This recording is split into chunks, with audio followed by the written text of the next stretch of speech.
হোমেন বৰগোহাঁই ছাৰে লিখিছিল, মই কেতিয়াও বুঢ়া হ'ব নোখোজো, মই চিৰ যৌৱনৰ অধিকাৰী হ'ব খোজো। কিন্তু যৌৱনৰো মোৰ নিজস্ব এটা সংজ্ঞা আছে। বহু বছৰৰ আগতে লিখা এটা প্ৰবন্ধত মই লিখিছিলোঁ যে যৌৱন হ'ল মনৰ এটা অৱস্থা মাত্ৰ। ই যিমান পৰিমাণে দেহৰ এটা ধৰ্ম, তাতকৈ বহু বেছি পৰিমাণে ই মনৰ ধৰ্ম। যোৱা কেইবাবছৰ ধৰি নিতৌ ৰাতিপুৱা শুই উঠিয়ে মই যিটো সংকল্প লওঁ, সেইটো হ'ল এই যে মই কেতিয়াও বুঢ়া নহওঁ।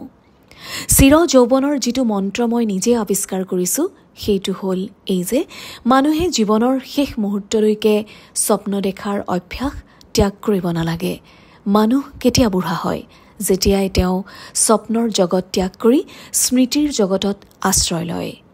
স্বপ্ন দেখা মানেই ভৱিষ্যতলৈ ডিঙি মেলি চোৱা, স্মৃতি ৰোমন্থন কৰা মানেই অতীতলৈ উভতি চোৱা। মই এতিয়াও স্বপ্ন দেখোঁ। প্ৰতিদিনেই দেখোঁ, আৰু এই স্বপ্নই চিৰ সজীৱ কৰি ৰাখিছে মোৰ চিত্তৰ তাৰুণ্য।